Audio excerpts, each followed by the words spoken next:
I am so excited about what we're about to do. This is the Love Brooklyn panel brought to you by our partners and sponsored by Ciroc. So I just want to just really, without further ado, I want to just turn it over to the man of the hour, the uber extra crazy, ridiculously talented Andre Holland. We love you. We ride for you, and you for us. So I just want to thank you so much for just the person that you are, the beautiful spirit that you are. I know when we first even heard about this movie and heard about it, we were like, we gotta talk to Rachael Holder, and we gotta talk to Andre Holland, and we gotta talk to DeWanda, and we kept going all through it. But I just remember that first call that we had, and it was just, first of all, it's like, you're not my cousin, but you're my cousin. So it was just a beautiful moment. So anyway, I want to welcome you to the stage and bring up your beautiful cast, and let's just hear all about this incredible movie. All right. Thank you, cousin. Appreciate it. How y'all doing? Come on, man. How y'all doing, man? We in Park City. Drinks flowing. Vibes are right. Come on. This is dope. Thank y'all for coming out. And Stacey, thank you. I mean, listen, when you say you ride for us, we really appreciate it. We feel that. And I ride with y'all. When we got the call that we were in Sundance, I called the team and told them, and then I hit you up because I was like, hey, we coming through. And you stood up for us, and I appreciate y'all making space for us to talk about this project. Y'all want to hear a little bit about Love Brooklyn? Yeah. All right. Well, we have a bunch of our crew here, a bunch of our cast here. We're going to invite a few people up on stage, but we all up in here. So make sure you talk to everybody. I see Shivani right there. Everybody's out here. But first of all, I want to just introduce the cast that's going to be up here with me. So one of the things I'll say right off top about making this movie is that it was a community project. Like, it was something that really was rooted in us literally getting on the phone, calling each other and being like, hey, we're trying to make this movie. Can y'all come through? And everybody said yes.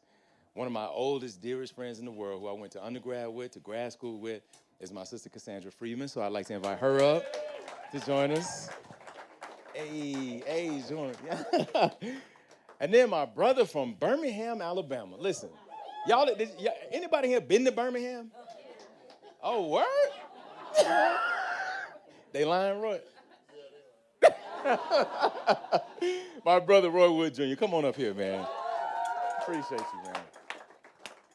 And then my sister, man. We go back a long way. And you've been giving it to us for a long time.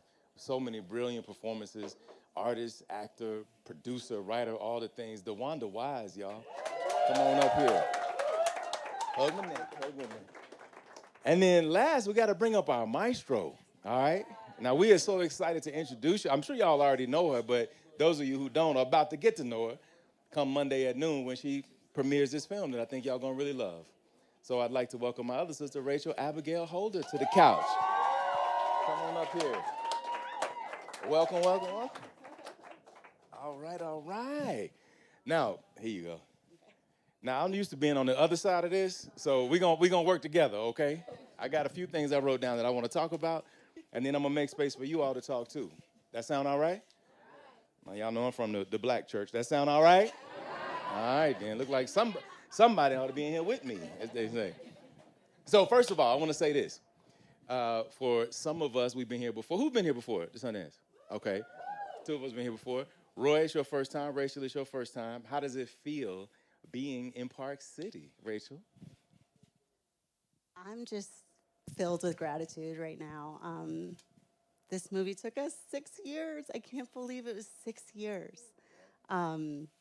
So I'm just trying not to cry too much, honestly. You can cry. You at home, you can cry. I'm just filled with gratitude, excited, nervous, because I'm a human. And yeah. I mean, the pictures I've seen of Sundance never captured the ambition and the infectious connection that you have with strangers about dream chasing and building. So it's been beautiful to be a part of that. I can't think of anything in my career that compares to this. Like this, and also at the same time, I feel like white people Essence Fest. Like, It's like I see black people, I'm like, yeah, yeah. And then I see white people, and they happy. They just. But I'm happy to be here. That's dope, man. DeWanda, I sense a rebrand. Cassie, DeWanda, y'all been here before. How y'all feel being back? Well, I think that's really funny when people ask this post. Yeah, I can't. I joke about it. I was here in 2016 for a film that I produced and starred in. And it was actual indie Sundance, as I like to call it. So it's really surreal, you know, and in many ways that film like kickstarted, you know, this phase, I'll say, this stage of my career. And that's like pass out button Sundance. And you had a retrospective, you had a little like Sundance retrospective on IG the other day. So it's really surreal to be back and to be like, DeWanda, you want to do a panel? I'm like, oh, I get to do panels now. That's crazy. Yes, I would like to do that. So I'm also filled with gratitude. I love that you said I did a retrospective on my Instagram. Y'all, it's 4 pictures. My first film was Kinyarwanda. And I said each film came with a gift. Like Kinyarwanda came with my love with Rwanda, Africa. And then the next film was, I think it was, don't be that person, Blue Caprice, I think. And Blue Caprice is where I met my husband. Then Monsters and Men, I was pregnant with my son. And now here, I'm pregnant with white people essence now. I mean, Retrospective. But this film is so special to me because who would have thought? Like I feel like I've known Andre since I was 19 or something like that, and I feel like my whole life I've wanted Andre Holland to do a film like this. So Yes. I feel like it was such a thank you to me to be in the film, to also be like, finally, like, give the people what they want. That's so sweet. I appreciate that. You know, that's one of the things about this movie that I'll just say quickly, and I want to ask y'all what attracted y'all to it, so think about that. But one of the things for me that when it first came along, you know, y'all know how it is in Hollywood. It's like if you haven't done a thing, people don't think you can do that thing, and yet they don't give you a chance to do the damn thing. So it's like, you know, this kind of vicious, you know, recursive loop that you find yourself in. And when this script came along, it was the first time I was like, man, this is the kind of part that I really would like to have a chance to play. Like, can y'all see in the back and here? Okay, all right, just making sure, you know. But to have a chance to play a part like this, you know, and, you know, Rachael and I connected early on, and I think, if I'm not mistaken, you shared my vision that you could see, you know, not only me in this part, but also like black folks inhabiting this world. Was that one of the things that attracted you to it, or if not, what? Like, what drew you to the script in the first place? Yeah, I think in general, when I'm looking for a script to direct, I'm looking for a human story. And my pitch is always, this is human and great. Can we cast black people in it? And this piece was so specifically beautiful because it was a love story without any villains. And I felt like we really deserved to have that. And I don't know, like you're saying that you've never done something like this before, and you haven't, but I remember, and I talk about this so much, but the final scene in Moonlight, you are leaning into love. And I remember thinking, we need to see him be in love. We need to see a full arc and story. And it would just be a gift to see him light on his feet, funny, in a warm setting. And, you know, I mentioned that it took us 6 years. And in the interim, I would just say, Andre Holland, romantic movie to people, and that was enough. And yeah.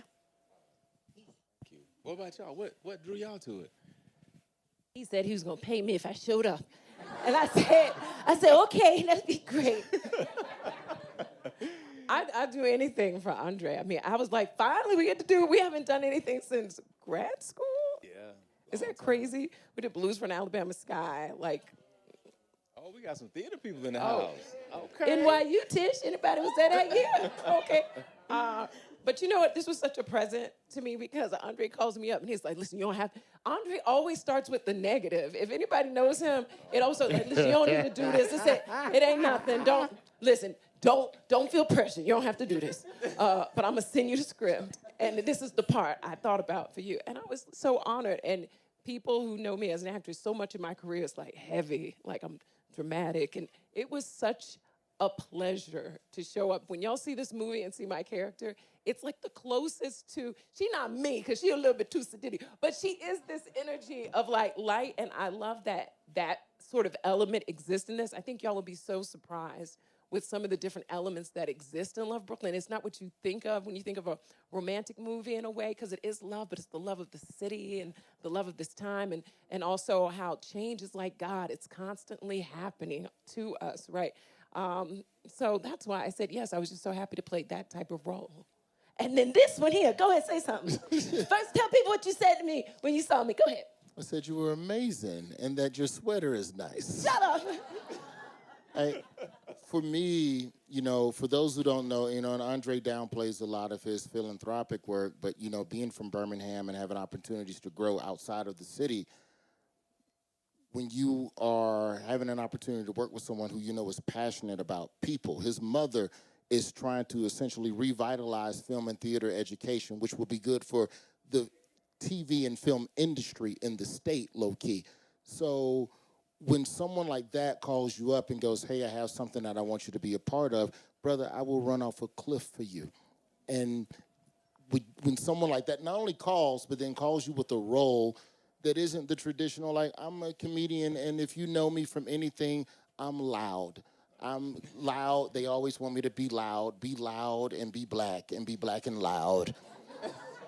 And he goes, you can be quiet and still be funny. And so even giving me that opportunity, and then you find out it's with a black woman making her feature directorial debut. And so there's so many elements within that, and then you get the script and you realize that it's not the traditional love story of just, oh, baby, I messed up, please take me back. And it's 80 pages of trying to get a woman to take you back. Love is complicated. It's not always clear-cut. And then my character, and I didn't tell you this shit at the time, but I was going through a heavy breakup.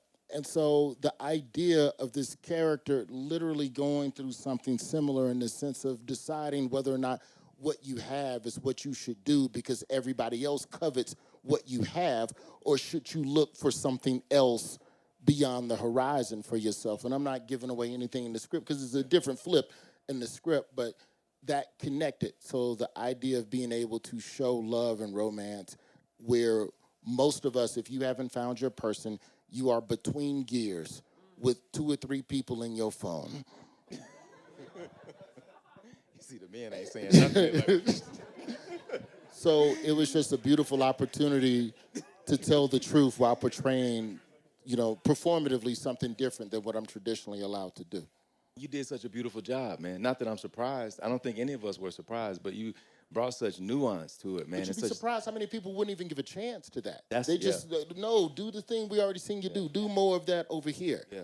So the idea of even getting, and Rachel, thank you. Like, you gave me opportunities performatively to make different choices with the character and go, well, if you think that'll work, give it a shot. Like that, that doesn't happen on set. I'm telling you, when you're working with a lot of white directors and a lot of major productions where they got to hurry up and we got it, let's move on, you don't get a chance to explore and be anything different. And so it was exactly as advertised, and I'm happy.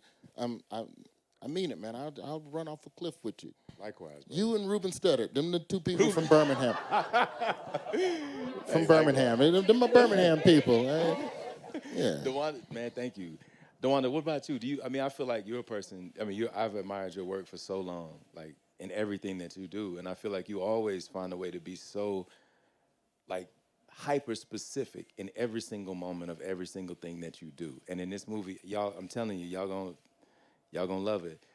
What about you? Like, what brought you to it? What was the experience of it? Do you relate to what Roy's saying about, like, needing to be seen in a fuller way than maybe the industry has seen you? It was a kind of a confluence. So, I think I might have been the last one in. I love being a replacement. I do not mind if somebody has a scheduling conflict. I love a scheduling conflict. I'm like, I'll be there. I will be there. So, Annabelle, hey, Annabelle, where you at? Love you. She goes, "Do you know Andre Holland?" And I laughed. We like shared the stage together at graduation, you know. I was like BFA representative, my nerdy ass, you know, and he was like speaker, right? And I remember getting the email, and then I was like, Rachael Abigail Holder, no, I know that name. And so I like looked back through my emails, and I was like, wow, you know. So a lot of it for me, even before I read the script, was just like deeply spiritual. You know, Nicole Bahari's the sis too. I've known her since we both auditioned for Mountaintop, and neither of us were cast. They cast Angela Bassett. So, you know, it was just this like, it was an automatic yes even before, honestly. I read the page, and then on top of that, prototypically, I would have played her role. I would have been Casey in the story, right? Yeah, totally. Absolutely. So it was absolutely that added layer of having a chance to play a role that truly, yes, Hollywood would never cast me in. And to explore the kind of grief that I think we have all been collectively feeling and avoiding for the last 5 years. And having such a tender and soft place to land in that exploration and in that grief, and having such also a highly sensitive kindred in Rachael, you know, to hold and build and create and maintain that space for us. So, yeah, all of that. You know, there's so many things I want to talk about, and I also want to make sure I leave space for other people to share. And I know we don't have a lot of time, but there's two things that are on my mind. One is community, and I feel like a lot of what we're saying here is about community building and what it means to like show up, to see each other first of all, and then to show up for each other. And that's something that I think I feel most proud of. And you know, the 4 or 5 of us are sitting up here, but I also just want to take a quick second and acknowledge, you know, there are so many people in the room who made this possible. As I look out here, I see our editor, Sean, sitting right here, who worked tirelessly to make it happen. Patrick, our producer, Kate, Lisa are there, Shivani's there, Laneria. I mean, there's a whole crew, man. And when I tell you Missy's right there, like it was hard, this process. I ain't gonna lie about it. And I think sometimes when we see things, tell me if I'm right, Rachael, I mean, you could speak most of this because, you know, you directed this during a very delicate and, you know, I was 7 months pregnant. 7 months pregnant, she was, and he killed it. But just thinking about, like, you know, sometimes we see the results of things, you know, and we celebrate, like, oh, man, we're in Sundance, and this is dope, and how great. But we sometimes forget about the process that it took to get there. So I just want to ask you, first of all, Rachael, about, you said 6 years, and just, I wonder if you could tell us a little bit about what that process of 6 years was like, one. And then two, for everybody, I'd be curious to know, just from a craft perspective, when you look at the work that you've done now, right? I often like to think, if I could start this thing again tomorrow, what would I do differently, right? Like, what has this process taught me that I didn't know before?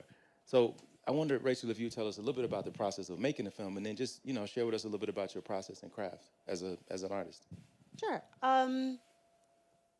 So I think like what was really important in the beginning of the process, because this script was written by and for white people, and it was important to infuse culture into it so that it made sense with the cast that we cast, and not just in language, but in the food. There's roti and curry.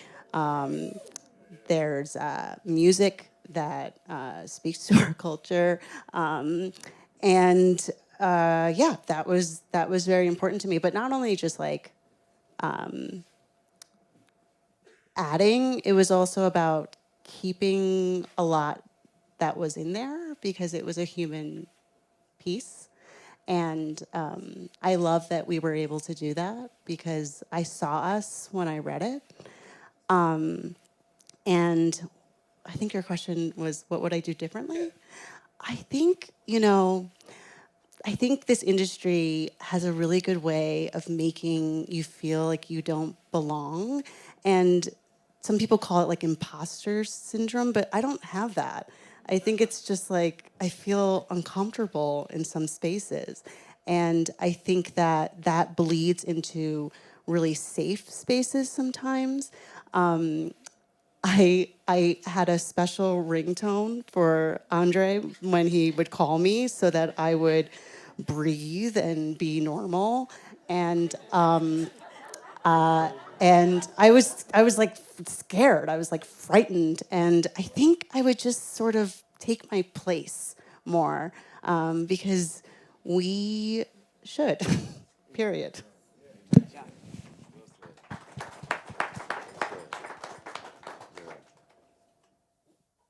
Roy, what about you, man? Like, I mean, you talked about moving into something that the industry doesn't often allow you space to do, right? What has the process taught you? I think the biggest thing that I would do differently if I just look back on my arc from 98 till today, I would have been more collaborative with people. I probably took me until the last 2-3 years to really understand the idea of just even asking, just you calling and asking me, hey man, got a film, it's shooting up the street. It'll be a good role, it'll be a good time. I can't even bring myself sometimes to do that because I'm so wired.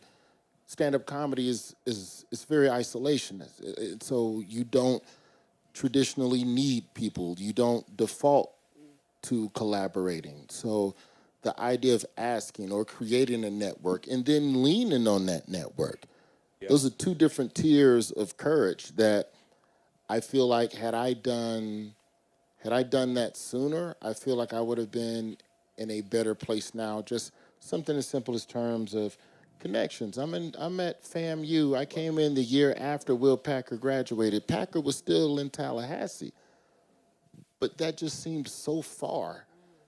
And even like he did Twa, and like the idea of, man, they doing it. I could never do that. Getting past that feeling and just actually reaching out and connecting with people, I am thrilled to be here on levels that you do not even understand. I would have never come to this if I had not been a part of this film. And that alone it just proves what I'm saying. I should have been my ass here for the last decade, meeting people, shaking hands, I don't know, do people have business cards? Yes. For the people who have business cards, swapping business cards. Some of y'all pull out that QR shit. Nah. I'm 46. Give me a business card. But the idea of just creating community, I wish I'd have done that sooner, and I didn't. And so I'm happy to have that opportunity. Thank you. Cassie, DeWanda, what about y'all? I mean, I feel like two things come to mind, which is I think culture in general tells you what you are naturally is never enough, but what you are naturally is like where the diamonds are. Like no one else sees, has your rhythm, does that thing. And so much at the beginning of my career was like, I gotta be like Julia Roberts. Like, what would Meg Ryan do? You know? So if I had to go back, I would really be like, pretend like none of those people existed and someone already gave me permission. And it's crazy because all of us are saying the same thing. Like, no one has given me this type of role. And when y'all see it, you're gonna be like, what's to this role? But I see a lot of my career, it's easy to be a woman of a complexion. It doesn't matter how pretty or unpretty you are. You're supposed to be damaged, someone died, drugged. No nonsense. You know what I'm saying? And totally desexualized. Like, it's all these tropes. So if I could do it, you know, I would look at that. And the other thing is, like, it's funny to me how my love of comedy, this role for me is, like, so fun. And the biggest compliment was Roy on set. Just look at me and be like, what? What? And I was like, I'm making a professional like, you don't know. It was. You're funny. Yeah, listen, I hear that. Fine. Well, stop it. Thank you. Good Receive it. But no one gives me the opportunity to be funny. They like stand in the corner and be tragic. So if I had to do it over again, I would lean more into not being scared to develop the stand-up comedian in me. And I did a movie with Chris Rock years ago, a long time ago. Chris was like, you should be out there doing comedy. I was like, and I did it a couple of times and I killed. But I was like, that's a lot of work. That's a lot of work. But if I had to do it again, oh my God, like mind the things that, I didn't mind it because no one said it was valuable. Yeah. And I wish I could have said, they don't have to say it's valuable. It gives me joy. And so when you called me up, it meant so much to me, and it's so small, but it meant a lot to me. Appreciate you, sis. I'm like at an AA group. My name's Cassandra. I love Cassandra so much. I have no idea. So much. It's so funny. It's really difficult to answer that question because I love my life a lot. Like, I love my life in a way where I don't even talk about it because it feels obnoxious to be like, man, it's good. It's great. I enjoy the little corner of life that I have constructed. But I think if what I'm like, no, DeWanda, don't give the lazy answer. I think I would have probably... writing was my first art form. I was like in elementary school, like winning poetry contests. And I write now, my husband and I are like developing now and that kind of thing. And I think I would have probably have written sooner. Like I think I probably would have like cultivated that gift. But when we graduated from like school, it was very much, well, like you an actor, act. Like this idea of a multi-hyphenate that's very, very celebrated now is kind of recent. It's like the last 10 years for sure. So yeah, I think if I would go back, if there were anything, it would be write sooner. Awesome. Or actually really share the writing, because there's plenty that I've written that I've just never shared. Bring it out. We want to read. Well, there's so much I want to ask y'all, but I also want to make space. So does anybody have any burning question that they want to ask? I see somebody. Yeah. Yeah. Yes. Hang on, Mike coming. Mike flying in. Okay. Thank you. Love Brooklyn is a love story. I would love to hear from each of you what you learned about love from the film.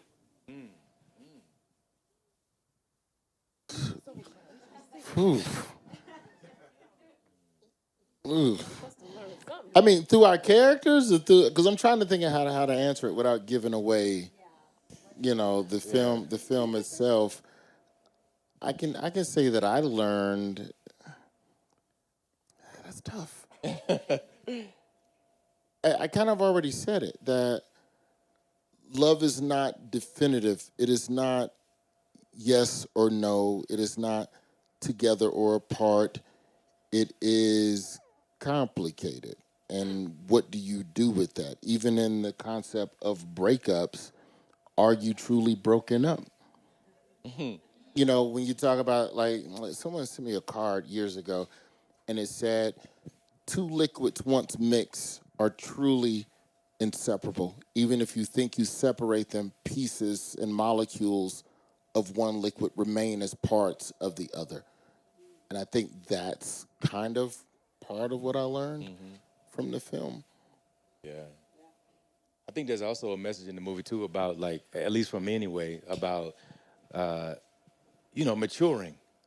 I really relate to what you said earlier, Roy. When the script came along, to be real, to keep it 100 with y'all, like, I was also in a situation that Cassie is very well aware of, where I was, in between some things and confused about some things and making a mess of some other things, and had to grow up, and had to learn about myself in a deeper way in order to be in a better relationship. And I think that's very much what the character Roger is going through. So we should talk on the other side and see what the movie teaches you about love. Yeah.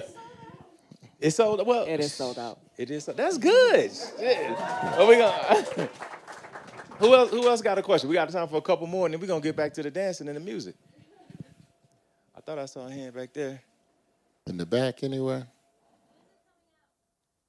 Well, when's it coming out? That's up to you. I mean, look.